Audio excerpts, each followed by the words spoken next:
ચાલો મિત્રો, આજે આપણે શીખીશું ધોરણ 5 હિન્દી. કયો ચેપ્ટર છે? 16 પહેલિયા. બરાબર. પેજ નંબર છે 106. બરાબર. આપણે આગળ જોઈ લીધું હતું ખરગોશ ઓર હાથી કી કહાની, વાર્તા આપણે સાંભળેલી હતી. બરાબર. એના પછીનું છે પહેલિયા. તો શું કહે છે મિત્રો આનામાં? આપણે જોઈએ, આપણે બધા ઉખાણા બધા જોયેલા જોઈએ. આમાં તમને તર્ક લગાવવાનો છે કે આ શું હશે. હું બોલીશ, એના પર તમને વિચારણા કરવાની છે. આ ચિત્રો આપેલા છે એના પર જ હશે. बराबर. पहेलियाँ सबको पसंद आती है. पहेलियाँ समस्या या प्रश्न के स्वरूप में होती है. उन्हें समझना बड़ा रसप्रद होता है. पहेलियाँ हमारी विचार करने की शक्ति को बढ़ाती है और ज्ञान में वृद्धि की भी करती है. बराबर. पहेलियाँ તમને સાંભળવાની છે. આપણાને શું એનું મહત્વ છે કે આપણા જ્ઞાનમાં પણ વૃદ્ધિ કરે છે. આપણાને બધાને ગમે છે પહેલિયા. બરાબર. હવે હું પેલો કહું છું, આમાંથી તમે વિચારજો કે આમાં શું છે. ગોલ ગોલ ઘર હે મેરા, હર કમરે में रश, जो ही मुंह में रखोगे हो जाओगे मस्त. તાનામાં શું કીધું છે કે ગોલ ગોલ છે, મારો આકાર ગોલ ગોલ છે. પછી હર કમરે में रश है, जो ही मुंह में रखोगे हो जाओगे मस्त. એટલે મીઠાઈની વાત કરેલી છે આમાં કે ગોલ ગોલ છું ને એક એક કમરામાં મારામાં રસ છે. જો હું મું મેં આપણે મોઢામાં રાખતા જ કેવું મુંમાં રાખોગે, જો બધા જ મસ્ત થઈ જાઓ. તો એની વાત કરી છે જલેબી. તો આમાં તમે આવશે જલેબી. બરાબર ને મિત્રો? ગોલ ગોલ ઘર હે મેરા, હર કમરે મેં રસ. આપણા મોઢામાં નાખતા મોઢામાં રસ આવી જાય છે ને આપણે મસ્ત થઈ જઈએ છીએ. પછી શું છે? ધરતી મેં પેર छिपाता, આસમાન મેં શીશ ઉઠાતા. જો એનું માથું છે શીશ, યાની કે મસ્તક. તો શીશ ઉઠાતા આસમાન આકાશમાં, અને ધરતી મેં પેર છે, એના પગ છે એ નીચે છે ધરતી પર.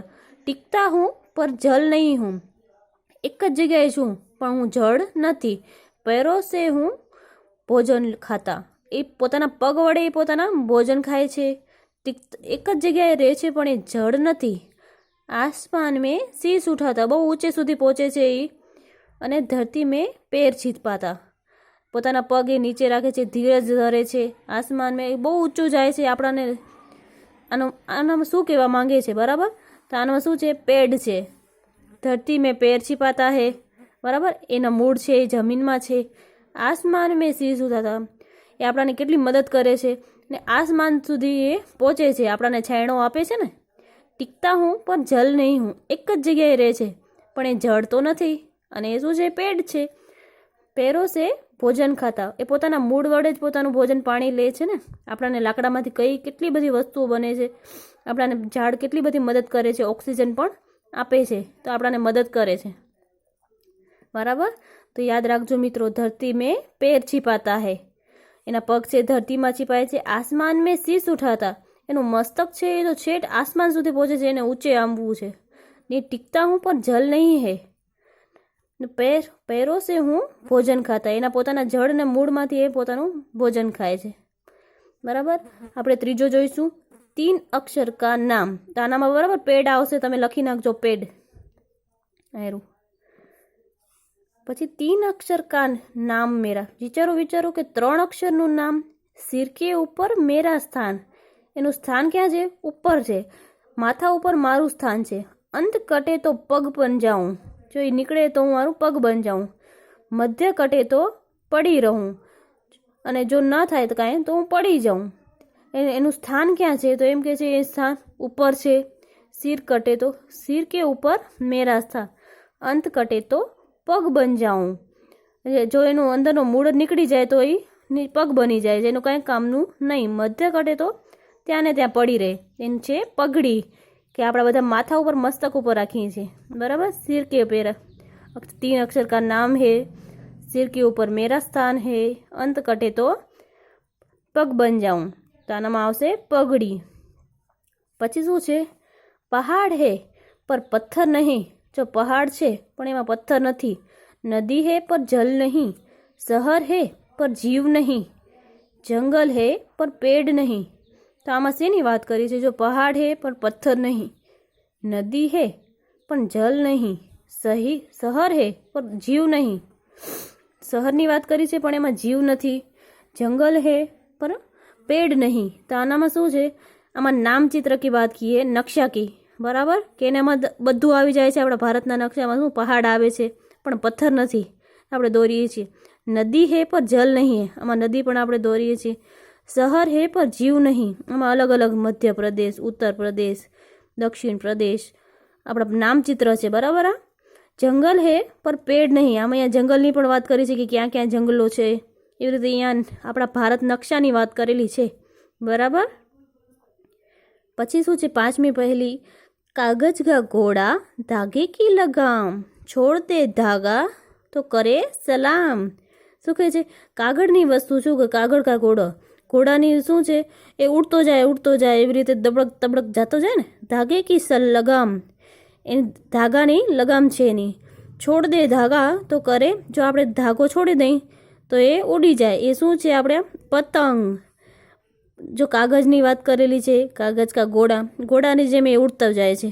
ધાગે કી સલામ, અને એની સાથે ધાગો પણ હોય છે. છોડ દે ધાગા તો એ ઉડી જાય, તો કરે સલામ, દૂરથી સલામ કરે, બરાબર ને મિત્રો. આમાં આવશે જલેબી, આમાં આવશે પેડ, ત્રીજામાં શું આવશે? પગડી આવશે, 3 અક્ષર કા નામ. અને આમાં આવશે નામચિત્ર યાની કે નકશા. કાગજ કા ઘોડા ધાગે કી લગામ એટલે પતંગ કી બાત કી હે, બરાબર.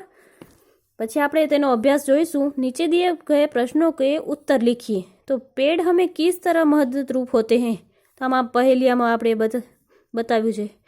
તો તમને તમારી રીતે લખવાનું છે કે पेड़ हमने छाँव देते हैं, फल फूल शाकभाजी देते हैं, और खाना भी देते हैं, और लकड़ी से हमें कई चीज़ें बनाते हैं, ठीक है ना, घर वस्तु. आपको खाने में कौन सी मीठी चीज़ें पसंद है? આમાં વાત કરેલી હતી જલેબી. તમને જે भी भावे मीठी चीज़ें, दूध पाक और कोई भी गुलाब जामुन, तो वो आप लिख सकते हैं. पतंग के भी अलग अलग नाम होते हैं, तो उनकी सूची बनाएं. तो पतंग के भी नाम होते हैं. चांद दौर होता है, नवरंग पतंग, चांद दौर.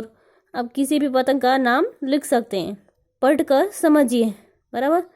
तो શું છે? ધરતી, આસમાન, બરાબર, વિરોધાર્થી શબ્દ है. ઉઠાતા, गिरता, ऊपर तो नीचे, शुरुआत, अंत, शहर तो गांव.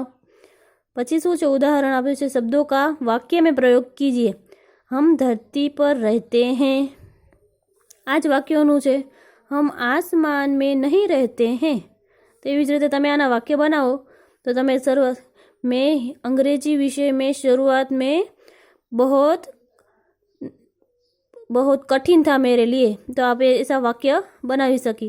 પછી शहर, मैं पहले शहर में रहता था, बराबर. પછી पढ़कर समझिए. हर रोज, हमेशा, पहाड़ यानी पर्वत, पेड़ तो वृक्ष, धरती तो पृथ्वी, शीश આપણે જોઈ ગયા, शीश तो मस्तक, बराबर, हमारा सिर होता है. उपयुक्त शब्दों का वाक्य में प्रयोग कीजिए. तो આ જ શબ્દોનું તમને વાક્યનો પ્રયોગ કરવાનું છે. મેં હરરોજ દૂધ પીતી હું, તો હરરોજનું આવી ગયું. આ જ વાક્યમાં તમને તમારી રીતે કરવાનું ને વાક્યનો પ્રયોગ કરવાનો છે. મેં પહાડ પર ચढ़ने वाला हूँ, बराबर, એવી રીતે કરી શકો. पेड़ हमें बहुत मददरूप होते हैं, हम धरती की शान हैं. પછી हमारा शीश, તો શીશમાં પણ આપણે તમે તમારું વાક્ય બનાવી શકો છો. પછી શું છે? પાછળ એક ચિત્ર આપેલું છે, બરાબર. એ તમારે તમને નીચે શું કર્યું છે? लिखो क्या बातें कर रहे होंगे ये आपस में. તમને વિચારવાનું છે કે આ બાત ચિત્ર આધારિત શબ્દો કી સૂચિ બનાવીએ. તો શું વાતો કરે છે એ તમને લખવાનું છે. ગધા આદમી સે, તો આ શું કરાવે છે? ગધા આદમી સે મજદૂરી કરવાતા હે, તો એ તમને વાક્ય પૂર્ણ કરવાનું છે. પછી શું છે? ચાયવાલા શેર સે બાतें कर रहा है. દેખાય છે ને? ચાયવાલા અને શેર बातें कर रहा है. પછી શું? सुअर, આ सुअर છે. सुअर आपस में क्या कर रहे हैं? खेल रहे हैं. विक्रम वेताल, जो देखाय છે विक्रम वेताल શું કરે છે? तो विक्रम वेताल किसी को शिक्षा दे रहा है. ठीक है मित्रों, दिखाई दे रहा है ना? ठीक है, आगे काम પછી જોઈશું આપણે. તો આ તમને સમજાઈ ગઈ હશે પહેલિયા. આ તમે પણ એકવાર વાંચી જોશો અને આ શું છે એનો જવાબ એ પણ તમે કરજો. આનો અભ્યાસ પણ તમને તમારી બુકમાં કરવાનો રહેશે.